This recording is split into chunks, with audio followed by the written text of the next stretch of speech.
A'udzu billahi minasyaitonir rajim. Bismillahirrahmanirrahim.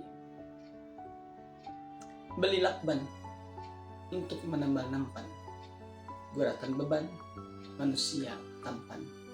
Assalamualaikum warahmatullahi wabarakatuh. Alhamdulillah, wassalatu wassalamu ala rasulillah wa ala alihi wa mawala. Amma ba'd. Sahabat-sahabatku yang dirahmati Allah Subhanahu wa taala. Buat teman-teman yang merasa dirinya tampan atau seorang ayah, seorang kepala keluarga. Ketika setiap hari kita mencari nafkah, setiap hari kita keluar dari rumah, setiap hari kita keluar untuk menjemput rezeki Allah, mungkin kita ada kalanya mendapatkan apa yang kita harapkan itu terlaksana, atau bahkan apa yang kita dapatkan lebih dari apa yang kita harapkan. Tapi terkadang kita juga mendapatkan apa yang tidak kita inginkan itu terjadi. Meskipun sudah berusaha, sudah berupaya semaksimal mungkin, tapi kenapa kok Allah memberikan yang tidak sesuai dengan harapan? Nah, inilah yang disebut dengan guratan beban dari seorang laki-laki, seorang ayah, seorang kepala keluarga, di mana tugas kita hanya mencari. Tugas kita itu menjemput rezeki. Karena rezeki sudah jelas, Allah sudah bagikan. Tidak akan pernah tertukar rezeki teman-teman dengan rezeki saya, tidak akan pernah. Rezeki teman-teman dengan rezeki tetangga nggak akan tertukar. Termasuk jodoh. Jodoh ini juga tidak akan tertukar, dan kematian, 3 hal yang tidak akan pernah tertukar. Rezeki, jodoh, dan kematian pasti datang tepat pada orangnya, nggak mungkin salah. Nggak ada ceritanya rezeki kita nyangkut ke tetangga, nggak ada. Pasti itu rezekinya. Kalau kita sekarang berbagi kepada tetangga, itu rezeki tetangga, dan melalui kita rezeki itu sampai. Karena sejatinya teman-teman yang dirahmati Allah Subhanahu wa taala, kita ini bagian daripada komunitas manusia yang Allah takdirkan untuk bisa menyampaikan rezeki orang lain, rezeki manusia yang lain. Itulah kenapa kita disebut sebagai manusia sosial. Kita nggak mungkin sendirian. Coba bayangkan kalau kita sendirian kayak dulu Nabi Allah Adam alaihissalam ketika Allah turunkan dari surga. Gak ada siapa-siapa kecuali Siti Hawa. Dipisahkan.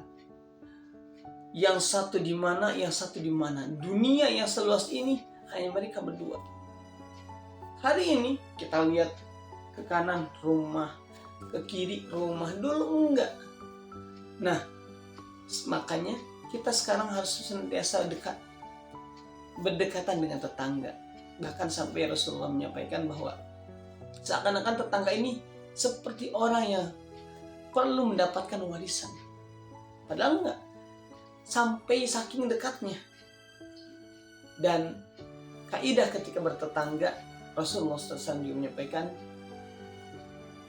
jika kita memasak sesuatu, bahkan Rasulullah contohkan ketika kita memasak misalkan opor ayam, atau sayur sop, gulai kambing, yang itu perlu yang namanya air, maka kata Rasul, faksir ma'ah, banyakin airnya.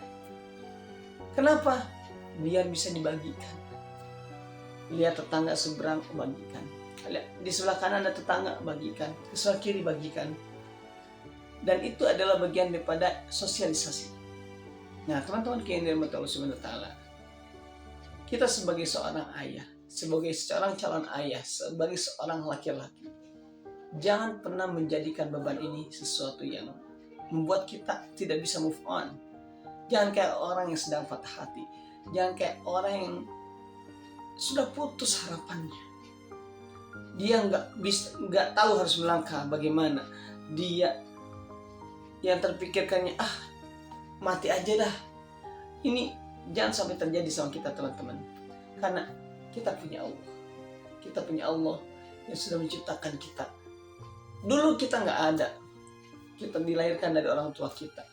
Sebagaimana dulu Siti Hawa nggak ada, Ibrahim Adam juga nggak ada, tapi Allah ciptakan. Kemudian beranak pinak sehingga hari ini kita pun keluar sebagai manusia. Dan itu bagian daripada kesukaan kita. Karena kita sebagai manusia bukan sebagai binatang, bukan sebagai benda, bukan sebagai sesuatu yang dia akan fana, tidak akan pernah kembali bangkit ketika dunia ini kiamat. Kita adalah manusia yang akan dipertanggungjawabkan setiap apa yang kita lakukan. Masuk hari ini saya menyampaikan ini kepada teman-teman. Teman-teman menyimak dari mana saja, ini akan dipertanggungjawabkan.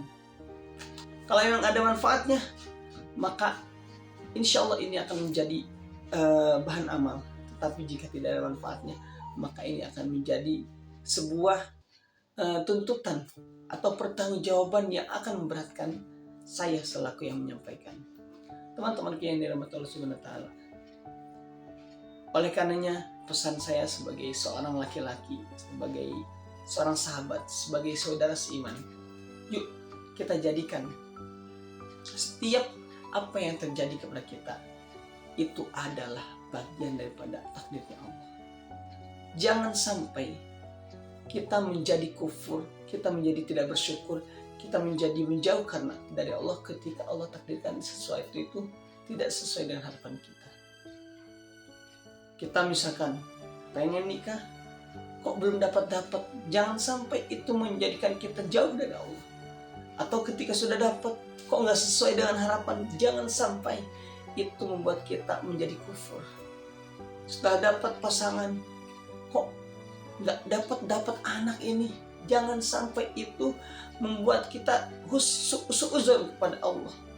Karena sejatinya Allah tuh pengen menguji kita. Sekali lagi, dunia ini mazra'atul akhirah, ladangnya akhirat.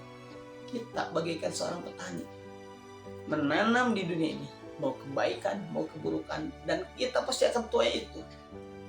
Sebagaimana Allah firmankan dalam surat Az-Zalzalah, dan di surat ke-7 dan ke-8, faman ya'mal mithqala dzarratin khairan yarah. Barang siapa yang melakukan amal kebaikan sebegitu biji zarrah, maka ia akan melihatnya.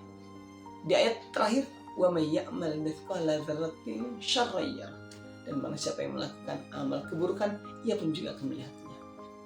Oleh karenanya teman-teman yang dirahmati Allah Subhanahu wa taala, yuk kita maksimalkan usia kita yang tersisa ini.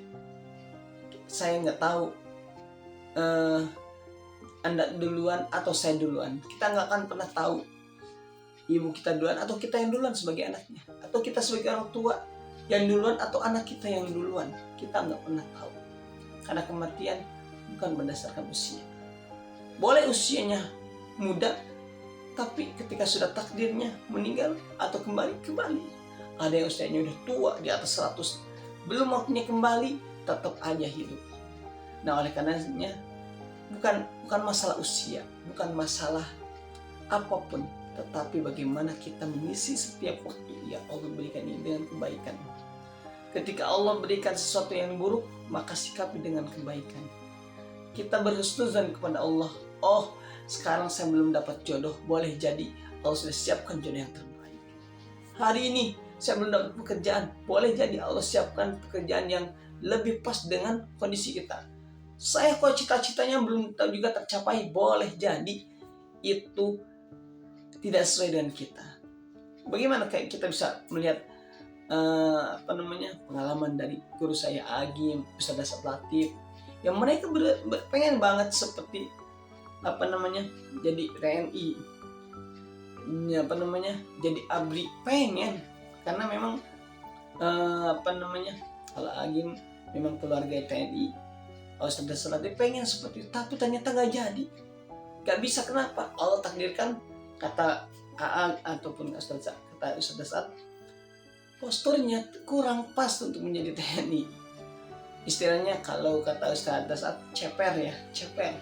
Tapi ternyata dengan kondisi begitulah Allah menjadikan sekarang Agi maupun Ustaz Asad Latif, mereka bisa di atas para TNI, mampu berdiri di podium anggota-anggota TNI dalam rangka apa? Mengajak untuk kebaikan. Oleh karenanya teman-teman yang dirahmati Allah SWT, apapun yang Allah takdirkan kepada kita, kemudahan, kesusahan, terutama kesulitan, jangan pernah membuat kita menjadi hamba yang kufur kepada Allah. Bahkan kita menjadi suuzon kepada Allah karena Allah menakdirkan sesuatu yang buruk. Oleh karenanya, yuk kita rubah mindset kita perbaiki sedikit demi sedikit. Ketika kita perbaiki itu, maka Allah yang akan merubah segalanya. Dan sebuah hadis qudsi dari Allah, Allah berfirman, "Inni inda dzanni abdi." Aku itu sesuai dengan prasangka hamba. Jadi kalau kita berprasangka baik dengan setiap apa yang kita minta Allah kabulkan, maka itulah yang akan terjadi. Dan semoga kita senantiasa terbimbing dan senantiasa berusaha untuk menjadi lebih baik di hari ke hari dan lebih yakin kepada Allah atas setiap apa yang Allah takdirkan kepada kita, dan itu adalah kebaikan. Barakallahu fikum, kurang dan lebihnya mohon dimaafkan. Salam merah putih. Assalamualaikum warahmatullahi wabarakatuh.